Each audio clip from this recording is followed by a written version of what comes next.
The truth of the share market channel में आपका स्वागत है। मैं भुवनेश अग्रवाल। नमस्कार दोस्तों, आपको पता है कि मैं अभी ये जो श्रीलंका की यात्रा पर हूँ। रामायण सर्किट का जो टूर है उसको पूरा करना है मुझे, और श्रीलंका बहुत शानदार शहर है। मैं जो सोचता था वो देश है, जैसा देश में सोचता था वो रावण की वजह से जो इमेज बनी हुई थी ना, वो ठीक है। रावण था यहाँ पर, रावण को भगवान राम ने वध भी किया है, और जो राक्षसों का देश माना जाता था रामचरितमानस के हिसाब से, लेकिन ऐसी बात मैंने पाई नहीं। वो रावण के कारण रही होगी, राक्षसों की सेना, राक्षस होंगे, लेकिन अब तो भले आदमी नजर आए मेरे को। आदमी भले हैं, वेल बिहेव्ड है, देश बहुत सुंदर है। मतलब देश में मैं जो आज जो देख के आया हूँ, जो लेक, जो झील देखी है, उसमें बोटिंग भी की है हमने, और जो सड़कें हैं, हिल स्टेशंस हैं, बिल्कुल जस्ट लाइक स्विट्जरलैंड स्टाइल पर हैं। मतलब बहुत बढ़िया है। ये बात जरूर है, महंगा है। मतलब जितना हम सोचते थे उससे ज़्यादा महंगा है। तो कोई बात नहीं, खैर पैसा तो आता रहता है, जाता रहता है, कोई खास बात नहीं है। Enjoyment is must in the life, और इसीलिए इतना कुश्ती करते हुए 18 घंटे काम इस एज में इसीलिए तो करते हैं, so that we can enjoy and we can run our life smoothly. So for financial position is concern, आराम से खर्चा करो, खाओ पियो, मस्त रहो, घूमो फिरो है। तो खैर कोई छोटी मोटी, मेरा मतलब ये है कि मेरे वीडियो बनाने में मैं जगह जगह होटल शिफ्ट कर रहे हैं, कहीं एक दिन रह रहे हैं, कहीं 2 दिन रह रहे हैं, दिन भर गाड़ी में चलता हूँ और थकान भी आती है। अभी भी रात के 10 बजे हैं, आप बताइए, 11 बज चुके हैं रात के, and I am making this video. तो ऐसी सूरत में मेरा आपसे अनुरोध है कि कोई उन चीज़ों को कोई ध्यान मत देना। कोई कमी भी रह जाए तो कि साहब ये फ़ोटो ऐसी थी, ये वो ऐसी हो गई, इग्नोर दीज थिंग्स। थोड़ा बड़ा दिल दिखाइए। मेरे साथ आपको लंबे समय एसोसिएटेड रहना है। और जब कई लोग लिखते हैं साहब वीडियो में नाम लिखवा रहे, क्या मतलब? मैं साफ बोलता हूँ नाम, 3-4 बार नाम बोलता हूँ मैं। और जो डेटा दिखाओ, अरे डेटा पढ़ सकते हो क्या आप? मतलब इस पर स्क्रीन पर लिखे हुए डेटाज को पढ़ सकते हो क्या? मैं आपको साइट बता रहा हूँ, स्क्रीन पर देख लीजिए, moneycontrol.com पे देख लीजिए, और वो स्क्रीन वो 10 सेकंड की जो झपक दिखाते हैं दूसरे वीडियोज में, पढ़ पाते हो क्या आप? इतने बारीक अक्षर, इतने शॉर्ट पीरियड में कितनी ईपीएस है, कितनी ग्रोथ है, कितनी सेल है, कितना टर्नओवर है, कितना टैक्स चुकाया, कितना एक्सपेंडिचर हुआ, ये सब आप देख सकते हो क्या? तो ये don't go towards the fashion, but come on the actual position of the matter. What are the contents, मेरे लॉजिक और विचार क्या है, और मैं उस चीज़ को क्यों, किन कारणों से मैं एक तरह से खरीद के लिए मैं योग्य समझता हूँ, इन्वेस्टमेंट के लायक समझता हूँ। उन कारणों पर ध्यान दीजिए। सबसे बड़ी चीज़ ये है, एक मैच्योर्ड इन्वेस्टर जो है, डेटाज क्या माने रखते हैं? डेटाज आप स्क्रीन खोलिए, 2 सेकंड का काम है, 15 मिनट में सामने आ जाएंगे सारे। 15-10 मिनट में तो आप खूब घोट लीजिए। सबसे महत्वपूर्ण ये है, कौन काल में कंपनी क्या कहती है, कंपनी के ग्रोथ प्लान्स क्या है, कंपनी का मैनेजमेंट क्या बोल रहा है, कंपनी के जो ऑन गोइंग प्रोजेक्ट्स हैं उनका स्टेटस क्या है। ये सारी चीज़ों को देखो भाई, हैं? नहीं देखनी चाहिए क्या? उनके बारे में मेरे विचार क्या है, उनके बारे में खोज क्या है, रिसर्च जो है ना, रिसर्च जो डाटा जो है वो कोई रिसर्च नहीं की जा सकती। रिसर्च आएगी कंपनी के एनुअल रिपोर्ट पढ़ने से, कई रिपोर्ट पढ़नी पड़ेंगी। कंपनी के मैनेजमेंट पे टाइम टाइम पर जो स्टेटमेंट आए वो पढ़ने पड़ेंगे, कौन कॉल देखनी पड़ेगी, कंपनी के रिजल्ट्स को के अंदर जो नोट्स आते हैं उनको पढ़ना पड़ेगा।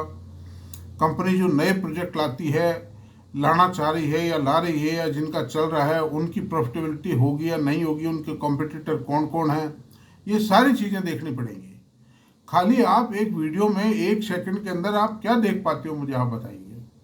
तो don't stress on that, see my views, hear my lecture patiently and very seriously and silently. If you want to learn something, मैं आपको ऐसी ऐसी चीज़ें बताऊंगा, ऐसे ऐसे राज खोल के बताता हूँ कि पूछो मत। इससे पहले मैंने अरविंदो का बताया, इससे पहले मैंने आपको वीडियो बनाया था ये जो कंपनी है जो L&T इन्फोटेक पे बनाया था, L&T माइंड ट्री पर बनाया।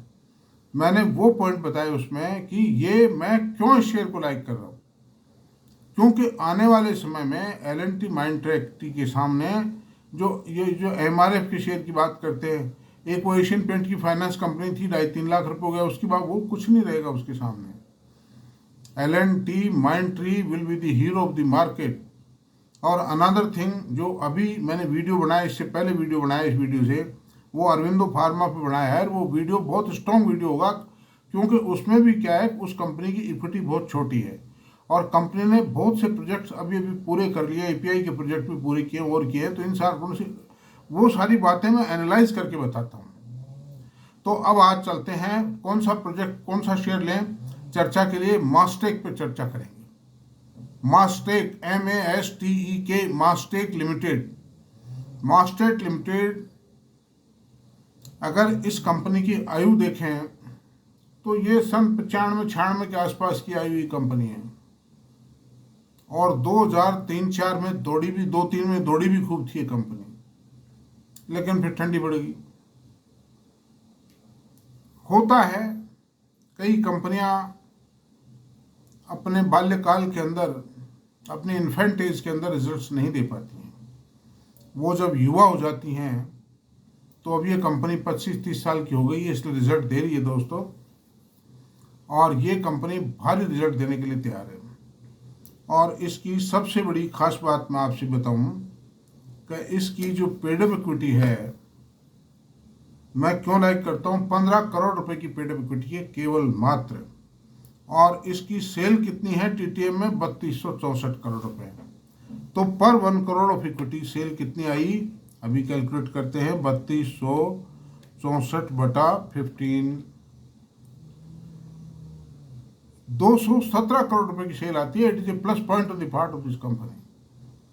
और अनदर थिंग, कंपनी का जो टारगेट है वो बहुत जल्दी $1 बिलियन का सेल का है। मतलब एक $1 बिलियन की सेल को पकड़ लेना चाहती है कंपनी अभी, यानी कि मोर देन डबल करना चाहती है कंपनी, और उस दिशा में कंपनी काम कर भी रही है, प्रोग्रेस आ भी रही है। मतलब मंदी के दौरान भी कंपनी ने ग्रोथ डिलीवर की है।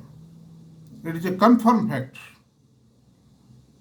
अब मैं आपको बताता हूं इस कंपनी के प्रोडक्ट क्या है। मास्टेक लिमिटेड की बात कर रहे हैं, मैं दोबारा बताता हूं, MASTEK, Mastek limited.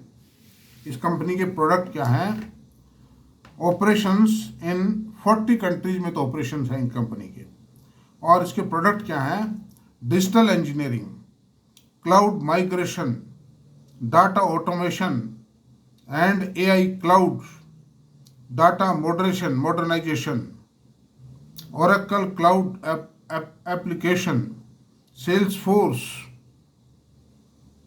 MuleSoft, cloud enhancement and management services, generation AI portfolio. Mister Ashok Desai इसके प्रिंसिपल फाउंडर एंड चेयरमैन हैं। बहुत पुरानी कंपनी है। Now mister Ashok Desai is a very senior man, और he was one of the members, he was one of the founder member of NASSCOM.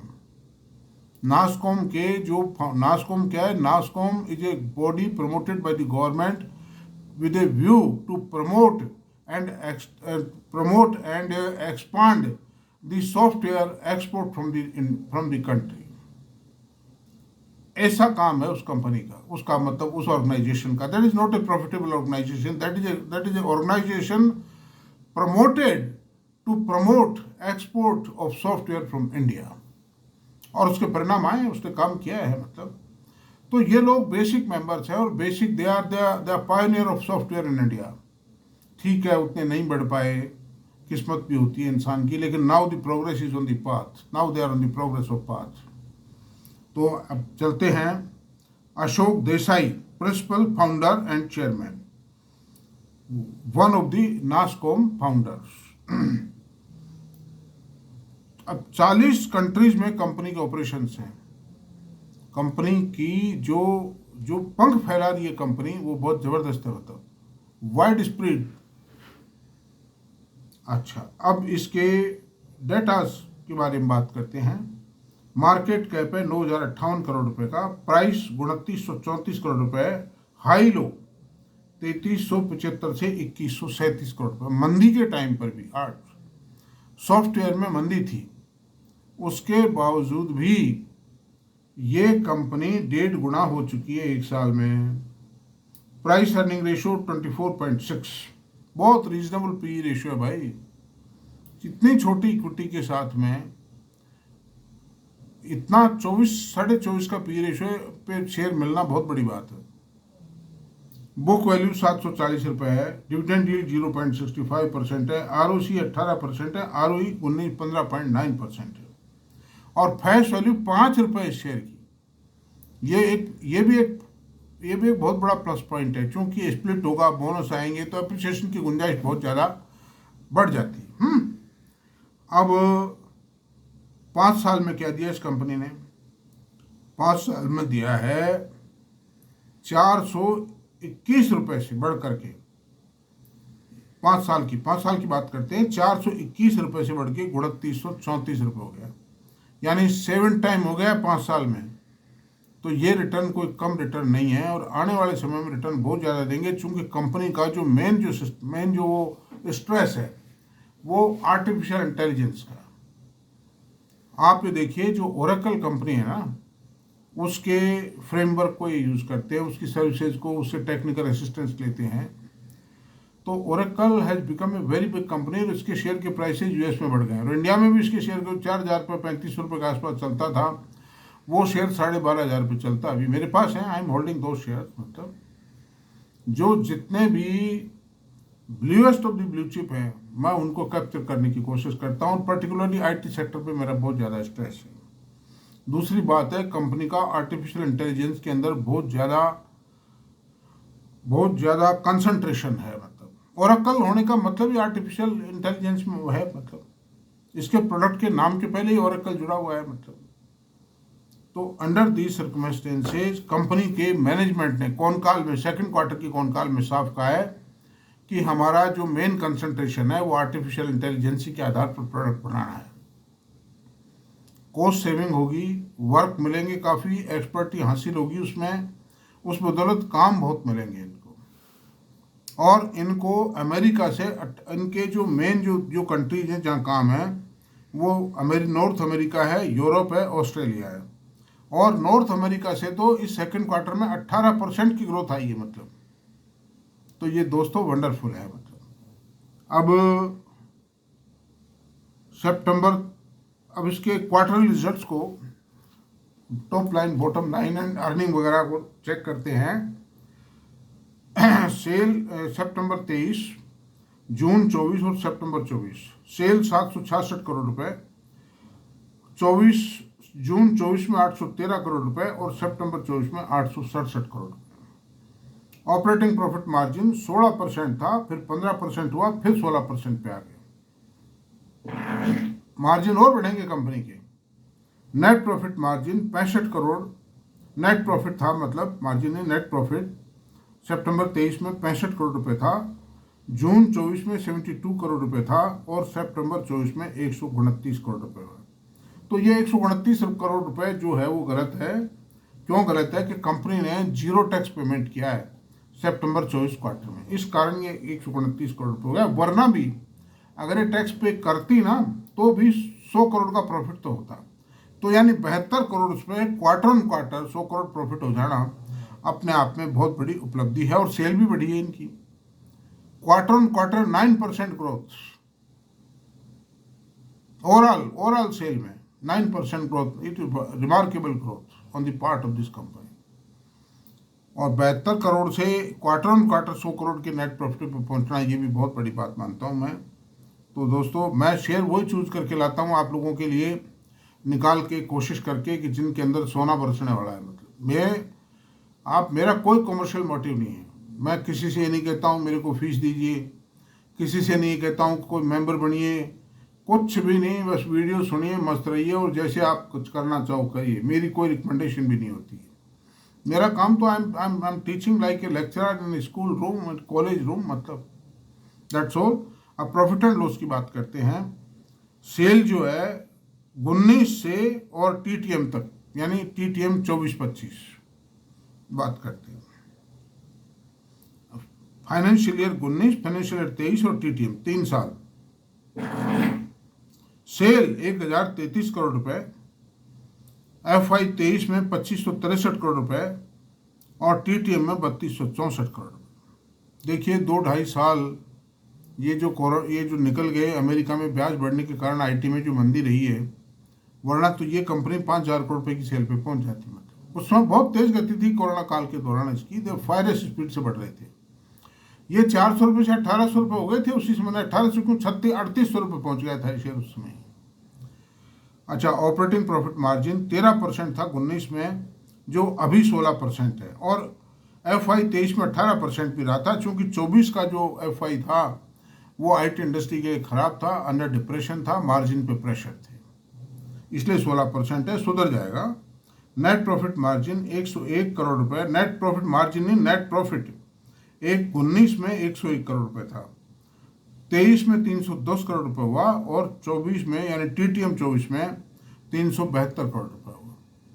तो my dear, हर साल profit बढ़ रहा है, मंदी के बावजूद भी बढ़ रहा है। मात्र 15 करोड़ की इक्विटी है इसकी, फेस वैल्यू 5 रुपये शेयर।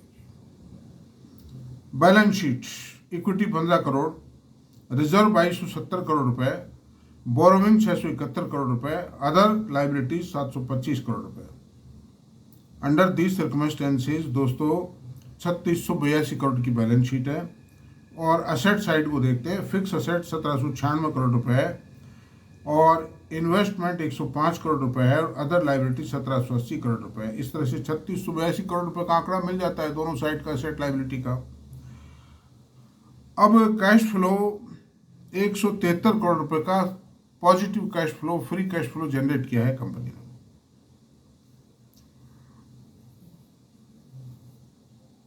वर्किंग कैपिटल डेज मात्र 21 दिन है। ये बहुत बड़ी उपलब्धि है, 21 दिन की वर्किंग कैपिटल होना। होल्डिंग्स प्रमोटर की 36.24 है। जो पुरानी कंपनियां हैं ना, इनमें मैनेजमेंट की होल्डिंग कम है और ये जो लोग जो टेक्नोक्रेट थे ना, इनके पास पैसा तो था नहीं, तो इन्होंने बड़ी मुश्किल से जोड़ जुगाड़ करके कंपनियां बनाई थी अपनी इंटेलिजेंसी की ताकत पे, उनको चला रहे हैं। तो इनके पास जितने पैसे थे लगा दिए, बाकी पब्लिक से लिए या मतलब फंडिंग इंस्टीट्यूशन से लिए, तो इसलिए इनकी इक्विटी कम है। वो कोई ऐसा कोई इशू नहीं है, वर्थ से रिलेटेड कोई इशू नहीं है इसमें।